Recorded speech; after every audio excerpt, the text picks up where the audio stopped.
The Growth Happens Dawn to Dusk podcast with Matt Devitt. He talks with people about their journey, where they succeeded and failed to help others on their quest. We're all on a journey that starts and ends every day. This is when we grow between dawn and dusk. And now, your host, Matt Devitt. Welcome, everybody, to another episode of the Growth Happens Dawn to Dusk podcast. This is Matt Devitt bringing you another episode, a fantastic episode, I might add. Another episode with Frank Walsh this week. So we get into talking about coaching, as well as how he started into engineering in a technical field and then became more of an orchestrator of subject matter experts, and then how that led into leadership coaching. And all of that culminated in him being the founder of Dale & Development, which he's very happy to run right now. He's got a fantastic video series that he's putting out as well on leadership. So before we get into that, definitely if you guys are enjoying this, please like, share, subscribe. Look me up across the interwebs, as I like to call them. You can find me on Twitter, LinkedIn, and Instagram is where I am most active at this point in time. So without further ado, let's get into the show. Frank Walsh, thank you very much for coming onto my podcast. Really enjoy you making your way onto the Growth Happens Dawn to Dusk podcast. So thank you for being on. My pleasure. So quick introduction for those who don't know Frank. He and I have crossed paths a couple of different times in the cement industry, different roles, so on and so forth through the years. Spent a good amount of his time at FLS, Bridge Gap now, and has also done a lot of leadership training within creative energy options, and is now the founder of the Dale & Development. So, Frank, when people ask you, with all of that background, what do you do? What's your standard elevator pitch that you give people? I love it when I'm talking to people about Dale & Development and they look at the business card and it says coaching and they say something like, well, what does that mean? It's always a fun question to try to answer, right? I say that it's my job and our job to help individuals achieve the highest level they can by understanding themselves to the best possible level, and by understanding themselves, being able to understand others, and by understanding others, being able to help those people achieve the highest possible level of performance. Definitely a good Does that make sense? No, yeah, that's a good pitch. You basically try to find a way to help people and help them get the most out of whatever it is they're trying to do in their own potential. I mean, that's what a coach is supposed to do, right? Yeah, we strongly believe that it's all about relationships and all about behavior and communication. And, we really want to help people understand the roots of their own behaviors and how those impact others. And a lot of times that's not so easy to do. It takes you have to scratch away some scabs to really get at what's going on. It's the question behind the question, right? It's the Toyota 5 Whys kind of idea, I think. At least as an engineer, that's the way I hear it. Very much so. Yeah, very much so. You can definitely apply lean principles to this sort of thing, because a lot of people, I think there's a lot of managers and leaders running around out there that have what they believe to be a good level of self-awareness, and sometimes that may or may not be true. They may be aware. But I always find, or not always, but I often find that they may not understand the roots of their behavior. So even though they know what they are, they don't know why they are. Interesting. Yeah, very interesting to pick that apart.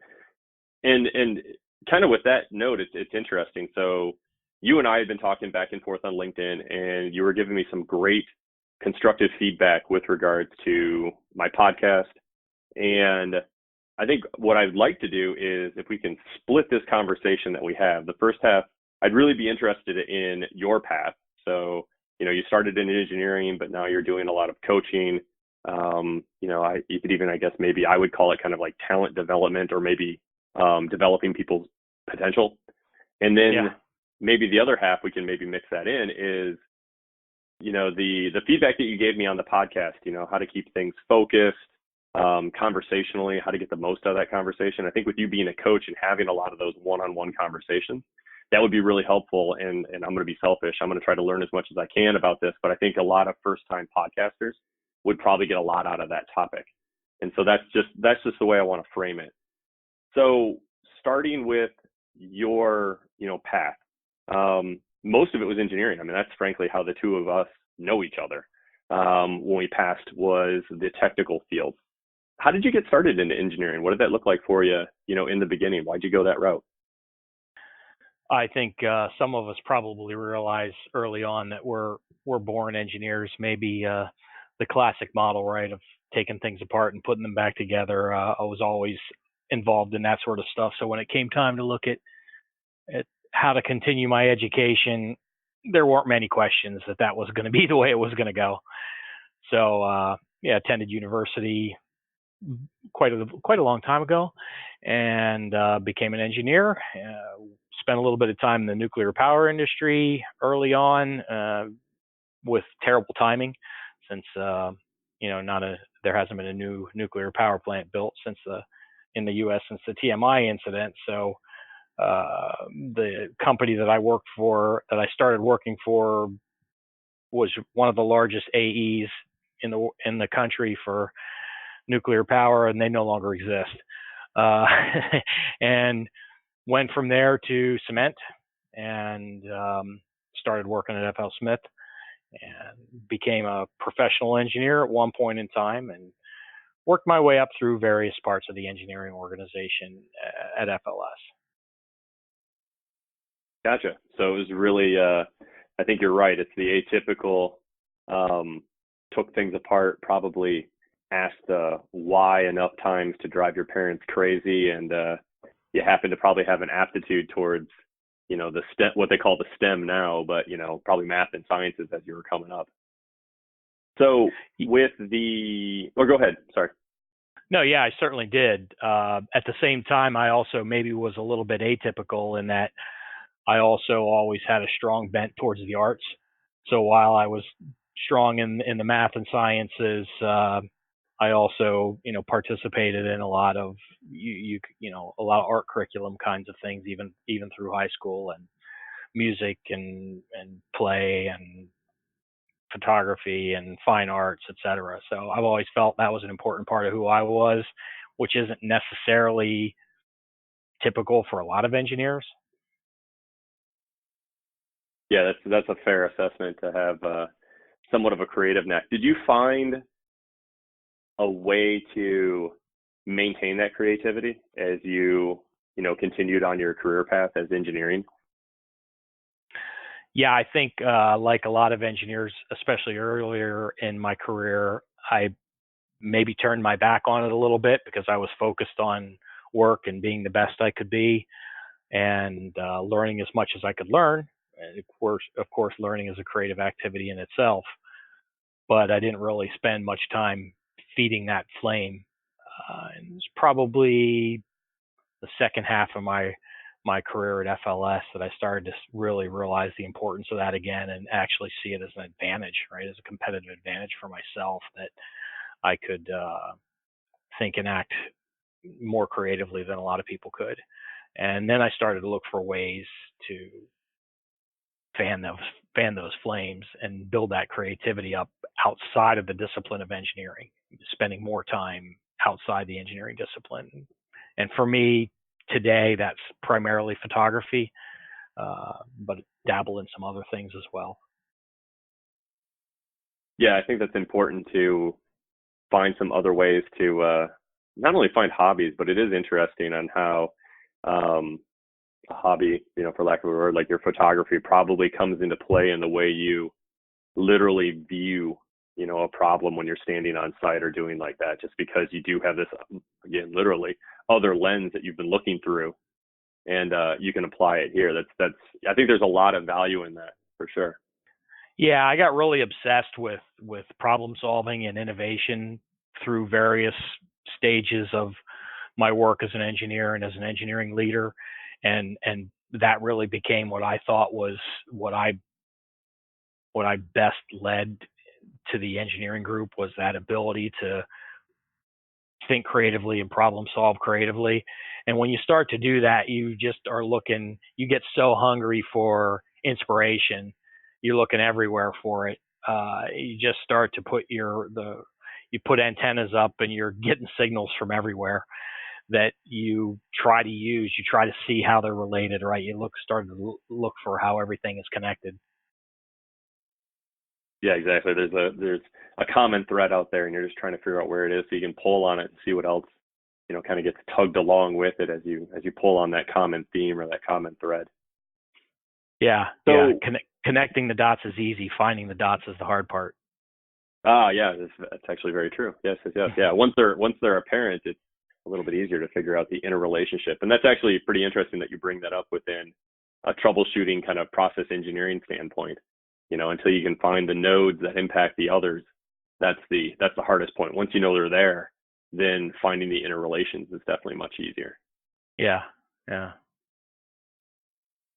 So when do you think, as you were going through the engineering career, when did you really start to like it? But then when did you really start to get into the coaching portion? Like, when did that pique your interest? Is that about the time where you felt like I have to start exploiting this or scratching this creative itch? Yeah, I think a lot of engineers probably come to a point in their technical careers where they start thinking about whether they're going to go for depth or breadth. And for some engineers, that turns into a pursuit of many different disciplines and strength across them. For others, it turns into a pursuit of being the absolute resource subject matter expert for, some specific discipline. And for others, and for myself, it became more about collaboration and what I could do in enabling others. And frankly, coming to the realization that as decent as I was, and as much as my accomplishments might have been rewarded and lauded by people around me at the time, there's always somebody better. And I knew FLS was a big enough company with an awful lot of talented people in it, and therefore I knew an awful lot of people who knew a lot more than I probably ever would. So it became more interesting for me to harness the talents of others. More of the when we were talking about this offline, it's fun to have a role in the circus, but somebody's, there's got to be a ringleader, a ringmaster for the whole thing. And so that sounds like the direction that you decided to go was, okay, how do we bring these experts together to get a much larger problem or issue or opportunity solved? Yeah, I mean, you come across people that are just so brilliant, and it's good to put that in perspective and realize that there's always people like that out there, and being able to identify them, find them, help them succeed, whatever, whether it's talent development, whether it's recognizing that sort of raw ability in somebody who hasn't been recognized yet, or whether it's simply working with somebody who has so much experience that you can just sponge off of them. Either way,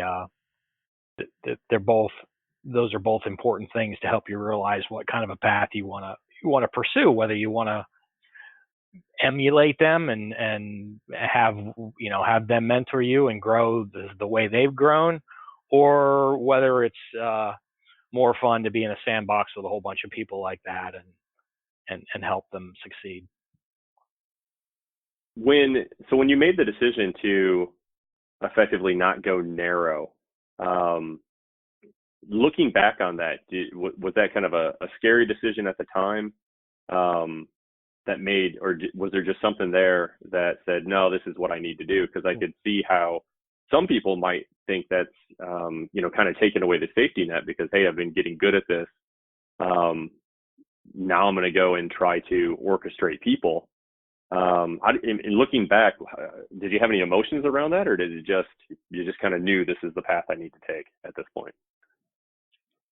I think you have to look at it in the context of the moment and admit that, yeah, it's a little bit scary to, if you will, step away from what you've been successful at and try to do something different. It also maybe, happens a little bit gradually.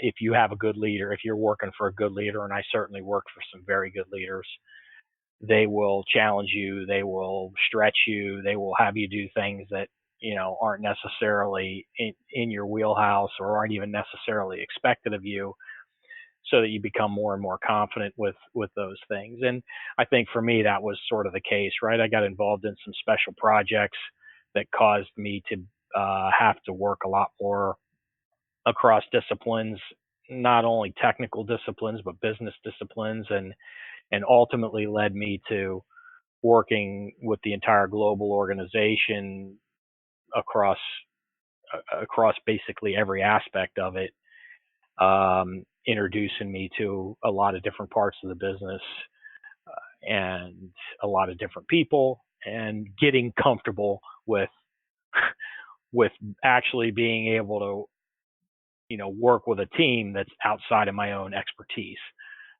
And eventually then that, you start to quote unquote manage or be asked to lead people that know more than you do and are smarter than you, and frankly know things that you don't know, because they're outside your subject matter expertise. So you have to behave differently then, right? You can't if you're a subject matter expert who gets promoted to a position of leadership in the same subject matter, it's a really big challenge. It's hard. If you're a subject matter expert who gets promoted to leadership over something that you don't know anything about, in a lot of ways that is an easier transition to make.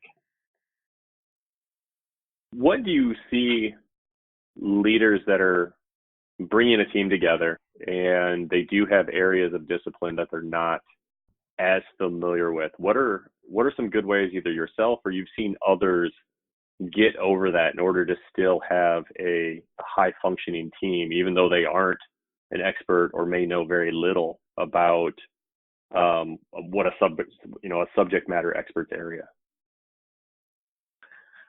It's all about trust. You have to know your team and trust your team, and that means communicating with them regularly. It means learning. Obviously, not obviously perhaps, but the best leaders will certainly do everything they can to understand what's happening by the subject matter experts who work with them. I would say who they work for, right? Because the leaders are working for the subject matter experts, really. And and just setting your ego to the side and realizing that your contribution isn't your ability to do the job better than the people that you're working for. It sounds like you are a big proponent for servant leadership, from the way you made the difference between who works for who as far as the team members and the leader of that team. I guess I am. I mean, I've worked with enough leaders to see some definitions of servant leadership that give me the heebie-jeebies a little bit sometimes. Okay. But yeah, from a pure perspective, yes. I mean, I do believe that the leaders there to move obstacles for the people who are trying to get things done, and to help them in any way that he can, by making sure that the objectives are clear, and that the goals are clear, and that the resources are available and the right ones, and that the rest of the organization is where it needs to be. And so, that's, to me, that's servant leadership. There are, in my opinion, the term servant leadership always sort of, and I think that's only because I've seen some examples of it where people have turned it into something that I think it's not, right? Where somehow the leader doesn't have, any sort of authority or over the situation, or any sort of directive role. They're just there to, make sure the budgets are done on time, and make sure that people are hired and paid and that sort of thing. you can carry it too far, in my opinion. You do have to accept responsibility as a leader for what happens with the team that you're leading. And I think some people who maybe take the concept of servant leadership to a point where they don't do that. Yeah, it's interesting that you bring that up with, so I listen to Jocko Willink a lot and his podcast, and it's definitely, what you're talking about goes into his book, The Dichotomy of Leadership. It's like you can have a leader that owns too much, and that's not good. And you can have a leader that doesn't own anything and is effectively just kind of babysitting, and that's not good. So you always have to figure out where are you between those two ditches as you go down the road of leadership. Yeah. Gary Vaynerchuk, talks about the difference between being a babysitter and a parent. In his opinion, CEOs and leaders are parents, right? Okay, that can be a bit of a difficult analogy to wrap your head around sometimes, but I do think it makes more sense, right, than babysitter. Mm-hmm. And parents certainly serve their children. I've certainly served mine for plenty. Yeah, I'm just getting started with mine. I got what is she now? 28 months. So yeah, that's wonderful. Oh yeah. Keeps me on my toes, literally and figuratively. So I'm order of magnitude ahead of you. My oldest is 26. Oh, right on. Okay. Yeah. That's got to be not kind much. of interesting. No. Yeah, no, definitely not. Okay, so just as a dad-to-dad question here, do you find it interesting now that you've got them to a point to where they're pretty independent, just watching and seeing if what you did, like if they're actually putting it into practice? Do you find that interesting? Do you kind of watch them with that? Absolutely. And I mean, and it's my greatest achievement, if you will, right? Andy Stanley talks about the only role that you have in your life that you're uniquely qualified for and that no one can replace you in is that of a parent. That doesn't mean that parents don't come and go, but you don't get to change your role, really. You are what you are. And and with children, you have it all in front of you, but recognizing that you really only have, especially today, you probably got 12 or 14 years of actual influence over what kind of a human being they're going to be, and then they're coasting, right? Then they're coasting, and then they turn on their own engines and start to form their own direction, and they may still come to you. They will, hopefully, if you've done your job, will still come to you, but your influence is really over, right? You've planted the seeds one way or another. So yeah, that makes sense. It's just something that I think I can get a view of now, only because I can see the way my parents interact with their granddaughter and kind of seeing me. I'm like, okay, so that's something to look forward to in 20 or so years. So that's fun to have on the horizon to look forward to. Yeah, the parenting is a continuous process of change, right? And we all know what the change model looks like with all its little humps and bumps. So there will be a few along the way, Matt, but enjoy them. No, absolutely. Yeah, if it was, you got to have the good with the bad, so you can realize how good the good actually is. So I'm looking forward to that portion. So when we talk about even just the parenting thing here real quickly, but with the journey up to this point, and maybe just getting into coaching and starting your new endeavor, but are there any experiences that you had, and they don't have to be earlier in your career, but an experience that just even to this day you're still learning from or has paid dividends in getting you where you are now? If you have one or two of those, what did they look like and what did you learn from them? Well, I'll take two, and one of them was really in the very beginning. I mean, my first position was also my first introduction to the kind of a leader that I'd call a coach or a mentor. And that was, when I was working at Gilbert Commonwealth, and I started and had this boss. His name was Dixon, and he took me under his wing straight away, and managed me in a way that I had never seen before.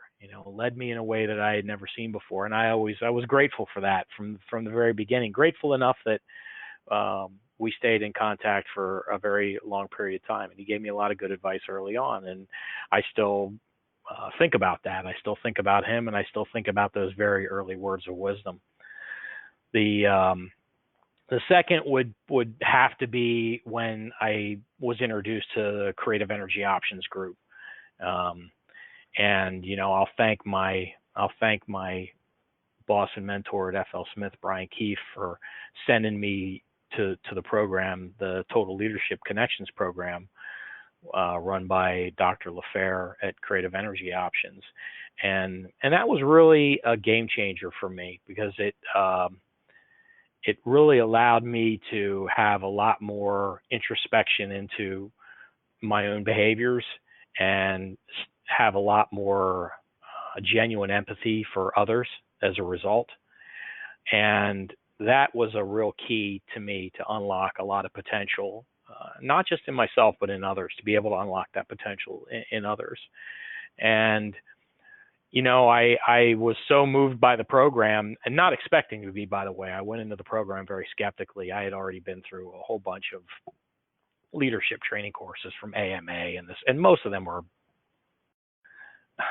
you get what you give, I suppose. But most of them are if you have any sort of reasonable level of intelligence, most of them are pretty obvious and pretty rote. But this was very different. This touched me at a deep level. So I was so moved by it that I wanted to be involved in it, and so I started to build a relationship with the folks there, with Sylvia and Herb, and they were happy to have me, and I continued to learn from them for a while, and then I started to work with them, co-facilitating some of the work that they do, and ultimately collaborating with them to develop a coaching model that closely paralleled the general system that they use for the Total Leadership Connection. So that's been an important part of my development. Interesting. So the Creative Energy Options, what is that for everybody out there if they wanted to look into it? Who would be interested in being a part of it? And then, of course, what is the Creative Energy Options? Well, it's a leadership program. Actually, the Creative Energy Options is the company. The program that's been recognized for quite a number of years now as one of the top leadership programs in the country. It's called Total Leadership Connections, and it's based on the work of Dr. Sylvia LaFair, and she has a book that you can look at if you're interested, called Don't Bring It to Work. And the premise is relationships and behavior patterns. The premise is that under times of crisis, we fall back to behavior patterns that have served us in the past, and those behavior patterns are built on family culture and crisis that have happened in our past or in our family's past. Sometimes these things, epigenetics study shows that trauma can be passed across generations, and the effects of trauma can show up across generations. And not to get psychoanalytical on you, because this is about business, not about solving your psychoses, but we do find that people bring these behavior patterns to the workplace, and they end up being counterproductive. We all can sit around in a meeting and see the bully in the room, or see the wallflower, or whatever it happens to be. But these are learned behaviors. When people are under threat and when they don't feel safety, then they no longer behave in the best interest of the group or the team. They behave in what they think is the best way to protect themselves. So, and if you look at the Crucial Conversations, the book Crucial Conversations, right? Do they attack or do they hide? So that's I think what made it so important and why I wanted to be a part of it. I don't know if that answered the question or not. I sort of No, it did. went sideways. It's a little. interesting. No, yeah, it's all right. That's the way most of these conversations go. That's how you got a good conversation going. So what's interesting is the creative energy options as the group. But the part that you focused on, it actually sounds like it's less about kind of the standard leadership things and understanding the people around you, but it sounds like it's more focused on you as a leader understanding who you are and what you bring to the team. Yeah, it really is. You have to go there first.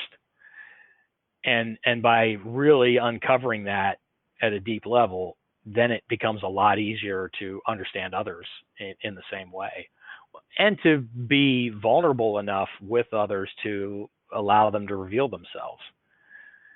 Right? But you just can't do that until you really know yourself. And you're not going to learn that from a Myers-Briggs or a DISC evaluation. Yeah, it takes the conversation between the coach and the coachee, I guess that's the way you'd say it, or the player, to dig into some of those pieces a little bit and try to figure out like the why you are the way you are. That's pretty interesting, because then you at least know who you are when you show up in the situation and why you do what you do. Yeah, I could see that being which gives you the helpful. power to change it, right? If you really understand why you act the way you act, then that genuinely gives you the power to change it, versus just, oh yeah, you take a Myers-Briggs and it says whatever you are, and you say, and you read all those descriptors, and when you read those descriptors, you say, yep. But okay, but what if you don't want it to be like that, right? Well, then you need to do more work. Yeah, that makes a lot of sense. It's the person who, the like myself, I know I'm an E from an extroverted standpoint, but looking at that, it's like, so am I always going to be the loud and gregarious person? It's like, no, you can work on ways to be quiet, to listen more, to, work on projects by yourself. You don't have to be around people. So it's, I can definitely appreciate that on how, it may say this is where you are now, but that doesn't mean that's where you will always be. That's good to know. Yeah, for sure. And then understanding how to move is the tricky bit, right? Yeah, that's true. Because I guess you could probably do a lot of damage. I guess you call it damage one way or the other, but maybe let's not call it damage. Let's just call it a lot of time spent not moving as quickly as you want by using the wrong, let's say, tools and skills that, again, a good coach could, really help identify for you. Yeah, I would definitely agree with that. You can waste a lot of time, and you can also just go in the wrong direction because you don't genuinely, you're not really addressing the issue. You're not addressing the elephant in the room, which is what's the root of this behavior. Why is it that you feel the need when the conversations get difficult to become louder and more assertive, right? Where's that coming from? Right. Understand the origin and then do something about it. With all the coaching that you've done, have you seen, this will be kind of a two-part question, but have you seen repeating themes or generalizations that you kind of, okay, these are some 2 or 3 things that are pretty general, and I see them as far as dysfunctions within a leader? And then the second part is have you seen those things shift? So, 10 years ago, did you kind of see, these 2 or 3 items that seem to be a lot of deficiencies were here, and then now fast forward to maybe in the last 2 or 3 years, they seem to be different? So I guess we start with the first one, like, where have you seen some of those common deficiencies that leaders have when they come to you for help? Yeah, there are some pretty common themes. There are a number of behavior patterns that commonly get leaders stuck. Usually if I'm working with somebody, they're pretty good at what they do. I have also worked with people who are whose managers have said this person needs some performance improvement. So, let's talk about how we can help them. But more often than not, it's actually the higher level leaders who maybe realize that they're stuck, right? They've plateaued, and that's there's a lot of repeating themes, but the big ones for most people who are in a strong leadership position already, a lot of them are super achievers. The super achiever pattern is one that's pretty common and tends to be rooted in maybe not having the recognition or being told that you couldn't do something a lot when you were younger, or coming from families that had difficulties and therefore wanting to prove yourself. And that super achiever pattern sounds really good. I mean, who wouldn't want to be super, right? It's right there in the name. Right. But it starts to become an obstacle when it becomes all about you demonstrating your worth, right? Your value. And the transformation of that, as we call it, is a creative collaborator, right? When you start to realize that your greatest contribution isn't you, it's what you're able to do with others. So getting people past that block and getting them to admit that a lot of their behavior is driven not because the most common answer is, well, I have to do it. I'm the only one who can, or I'm the best, or it'll take longer if others, whatever. Excuses, excuses. The bottom line is ultimately when you admit to yourself that you're doing it because you want to, and because you feel like you need to, because you've got something to prove. And then what is that you have to prove and why? Then you're able to say, oh yeah, that's a silly way for me to behave. I need to really recognize and take advantage of the people around me. That's probably the most common one I see with leaders today, especially leaders that I'm working with. And then what was the second part of that question? I sort of forgot. Yeah, no, sorry. I got to get better of not canning questions together that are like War and Peace.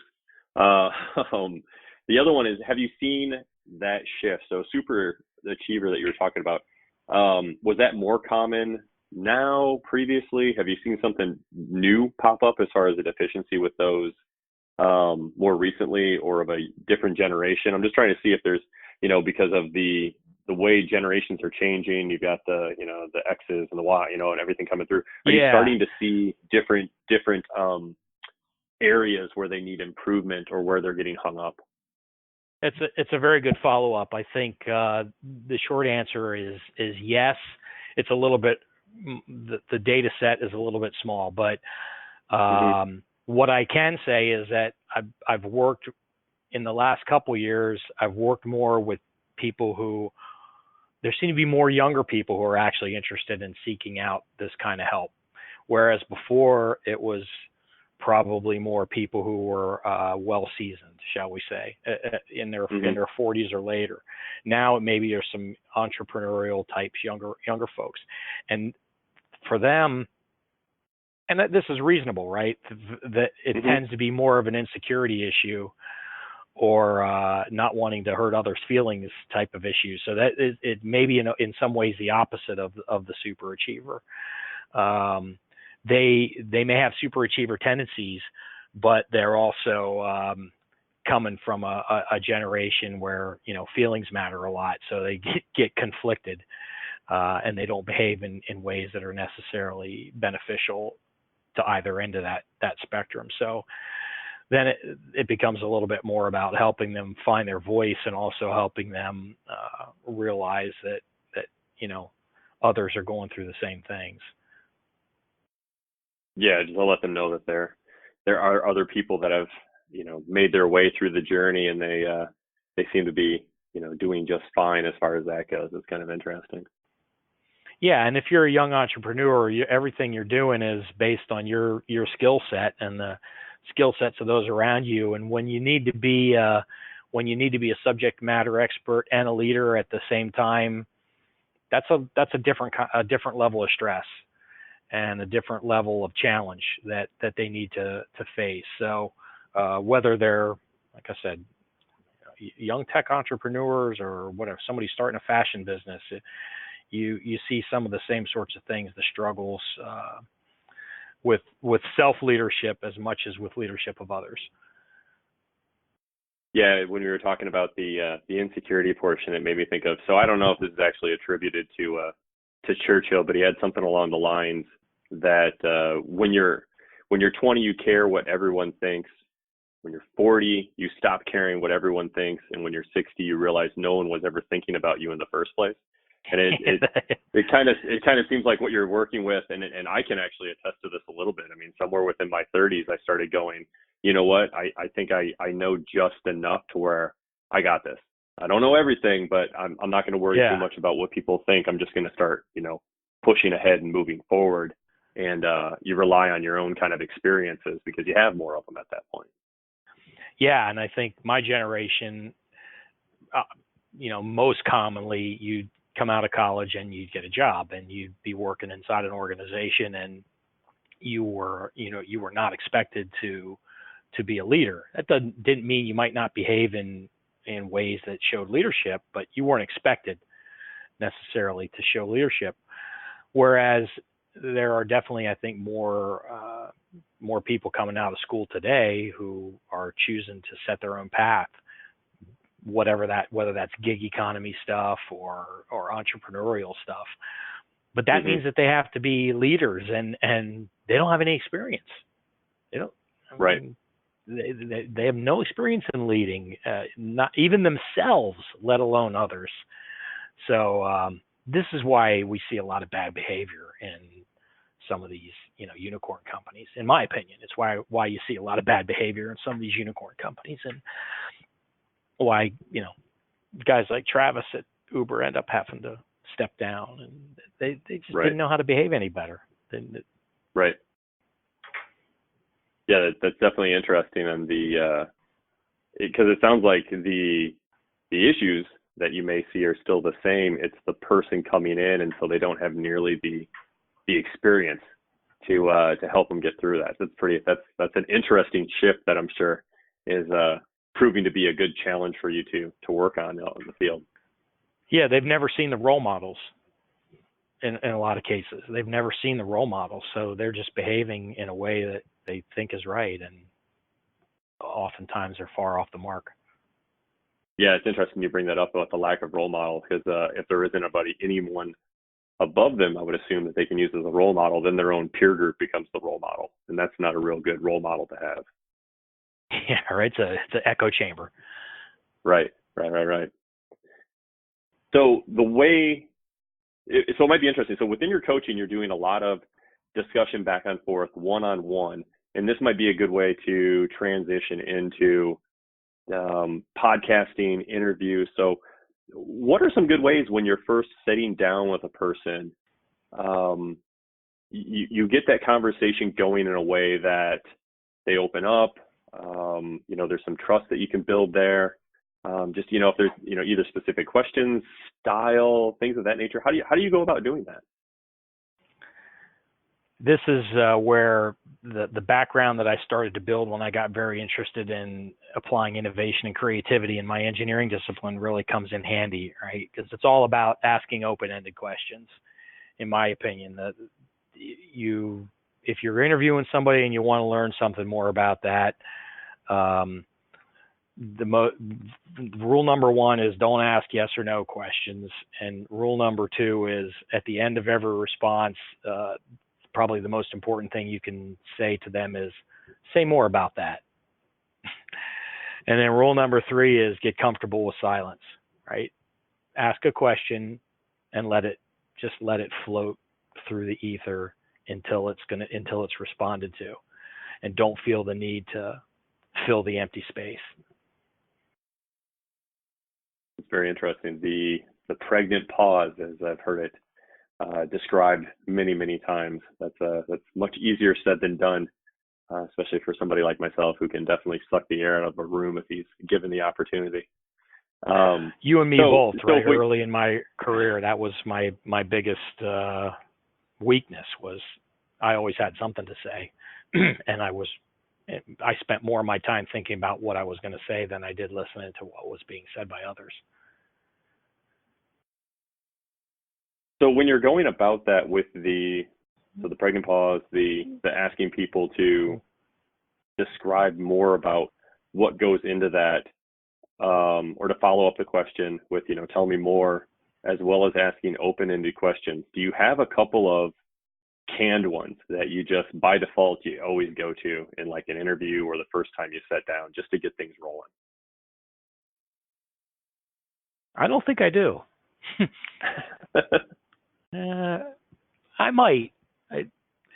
I probably do without realizing it, Matt. To be honest with you, but excuse me, sorry. No, so with may need a little minor edit there. we'll leave it. Sorry about that. You're fine. So when you get them talking and opening up, you definitely don't want it to feel one-sided. At least that's my perception. Like you don't want to. Yeah. And I've been in conversations like this where it's like, okay, I'm giving you all of, the dirty, I'm airing all of my dirty laundry, but I don't know anything about you over in that seat. How do you kind of reciprocate in a way? Let's say they're not asking a question to kind of bounce the same thing back to you. How do you start to form that trust within that conversation while keeping, the open-ended questions going and the follow-up? The way I do it is if I start to get a sense of where a person's going with their responses and where maybe their issues lie, I might start to get a sense of it. And the old me would have said, well, don't you think that this is because of this? Now what I do is I try to use a story from my own past, or maybe from my own past, preferably from my own past. Sometimes it might be a story from someone else, but I try to pull an experience that I've had that led me to behave in the way that I think these people are being driven. The client is being driven, and see if that triggers anything with them, right? Gets them to open up more. So there are two things are happening there. One is they're learning something about me. They're learning about, my failures. And two is they might hear something that they can relate to that'll allow them to expand upon their story that they may not have realized or they may not have been willing to reveal.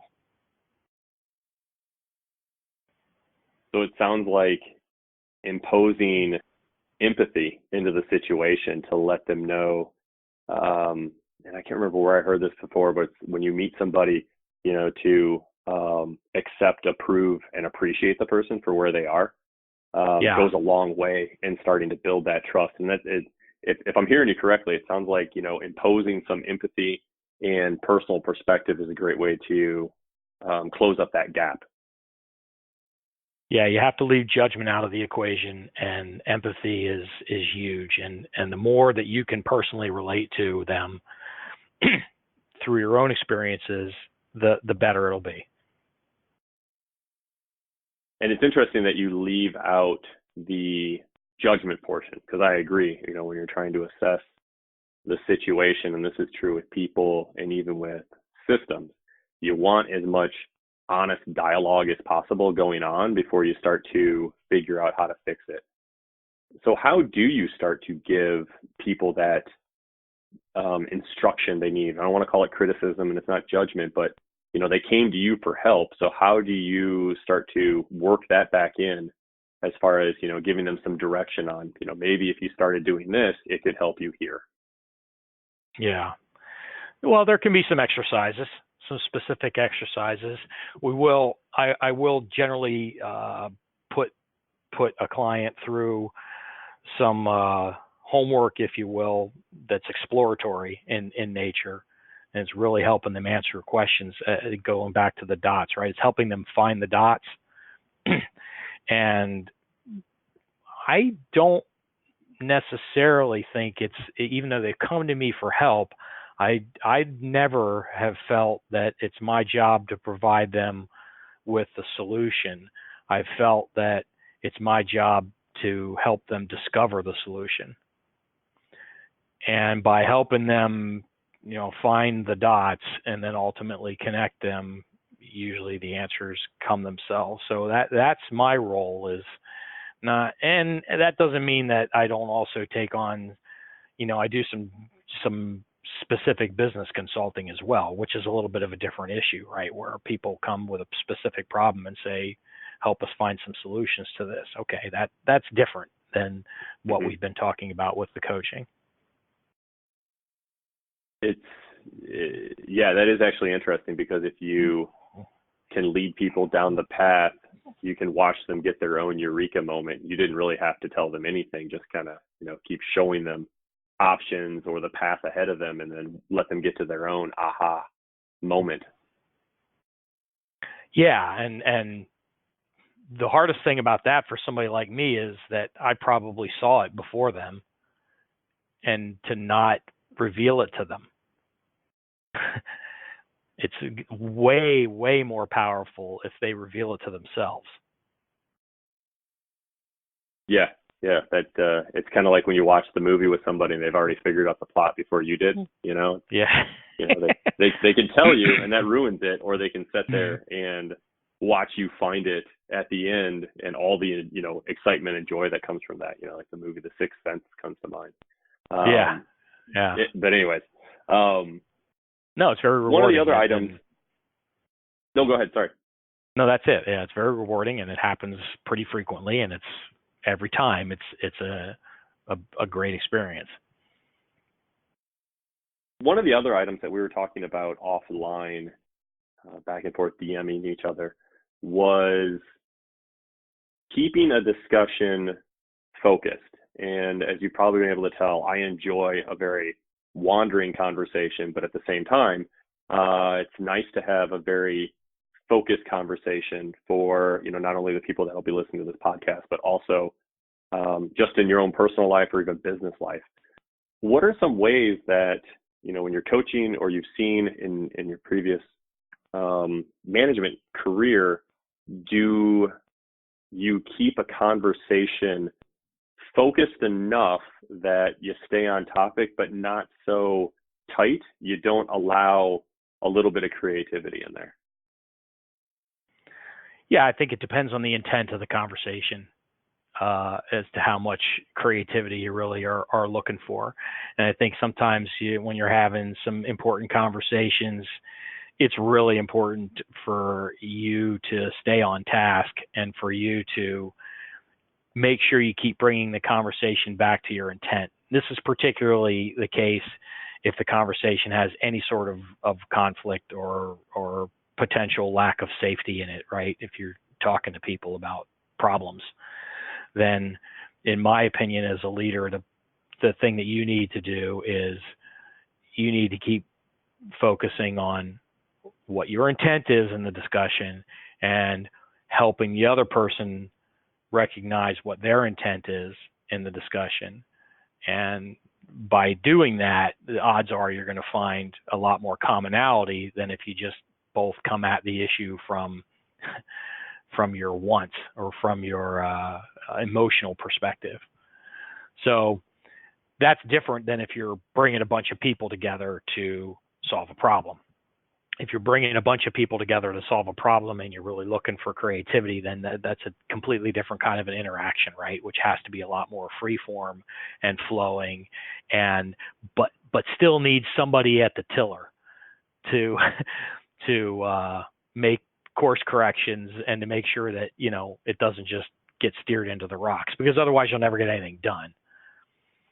So there's one requires a very light touch on the tiller, and the other is a lot more strictly course corrected, in my opinion.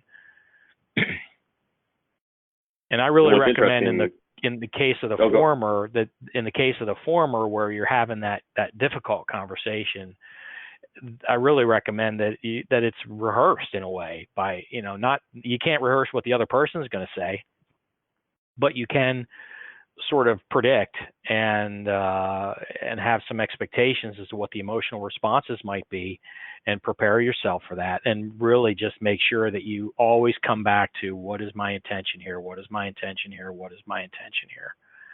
Otherwise you get wrapped up in the emotional response and you fall into your own defensive behaviors. Yeah, the intention portion that you bring up is interesting, because initially when I thought about this, it was, we'll just make sure people understand the the agenda, for lack of a better word, of, these are the topics that we're going to talk about. And you're actually going at it from the standpoint of, well, an agenda is fine there or not, but reminding people of this is what we need to get out of this activity, and just always bringing it back to the output is what I hear you saying, just reminding them of this is why we're here and this is what we need to get out of this.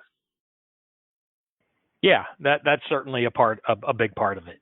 And that can be true in almost any kind of an interaction, right? Whether it's strife ridden or not, keep eye on the prize, if you will. Absolutely. So one of the things that you've been working on recently, well, actually, not to go into that, even though I am pretty excited about this new project you've got with the videos that you're putting out. Are there any things, I'm going to ask again from a very selfish standpoint, is there anything that either I should do or you hear in podcasts that you go, man, if they did more of this, it would really make the conversation better? Just, generalities, or you can even use me as an example. Well, I think the amount of leadership related content that's out there, first of all, it's a wonderful thing, right? There's lots of good stuff out there, and I listen to a lot of it. I also have a wide variety of other interests, things that I listen to, whether they're creative or what have you. But I think one of the trends that we can see, and this goes back to the differences, the generational differences that you were asking me about on leadership, the same thing could be said with how they want to digest their information. And smaller seems to be better, right? The long format stuff is good. Long format stuff is still interesting and still has a value in a market, but it doesn't have the reach of shorter formats. You talk to somebody or you listen to somebody like Gary Vaynerchuk, then he does both, right? So he makes a bunch of long format stuff, and then he breaks it into a million pieces and puts all these pieces of what he calls micro content out there. Why? Well, because that generates some really rapid engagement. It's something that somebody can absorb quickly without having to devote a lot of attention to it. And then they can always go and absorb the longer content stuff if they like. And this probably started, well, it's probably been around for a long time, but it probably really hit mainstream with the TED conferences. You could go and sit and absorb all these little 10 to 15 minute nuggets of wisdom that you could actually get a lot out of. You're not getting everything. Some people think, well, all I got to do is listen to a bunch of TED stuff and I'll be super smart. But they're all introductions, right? And they all require that you are willing to go do some work if you want to know more. And I think that's a good way to go with content. I think it works across the board with any sort of podcast or video content that's intended to be educational. And I think that your new venture here falls into that category, right? And it's an exciting place to be. The need is real. The need is there. The topics that you're focused on growth they couldn't be more relevant or important. Yet there's a lot of noise out there clamoring for people's attention. So you have to find a way to get that attention and hang on to it. And you're probably lucky to hang on to it for more than 3 to 5 minutes at a time. Yeah, that makes really good sense. It's I don't know why I just thought of this, even though I've heard Gary talk about it many times, but it's almost like leaving breadcrumbs out so that people will finally get their way back to like your larger pieces of content or, a bigger message that you're trying to promote, but you have to give them breadcrumbs, small pieces to take in and follow along. Yeah.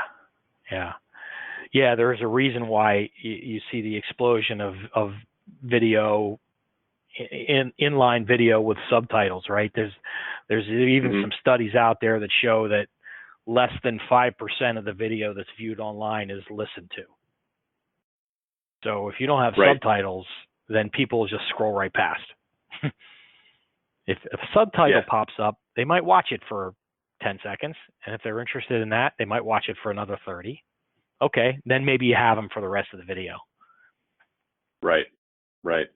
Yeah, that's pretty interesting. And that actually That's really good feedback from the podcast, and that directly feeds into the new project that you have going on with your short form videos that are focused on leadership development. So why don't you talk about that a little bit and just let everybody know the new project that you've got rolling out? Yeah, so Dalen Development has started to release a video series called Turning a New Leaf. Dalen, for what it's worth, is a Welsh word that means leaf. And the idea of what we do is help people turn a new leaf. So the video series is called Turning a New Leaf. And the idea is that on more or less a weekly basis, you'll get a video that's 3 to 5 minutes in length and will give you something to think about and something to act on. So it's useful information, but it's a piece, right? It's not, there's only so much that you can do in 3 to 5 minutes to actually help people take a step. But that's the idea. So the first several videos were actually on the process of acquiring and digesting 360 feedback, because I think that's a very important place for a lot of people to start. So I broke that up into, I forget, 4 or 5 videos where we talk about going through the process of getting the information, analyzing the information, digesting the information, and applying the information. So that's the idea there.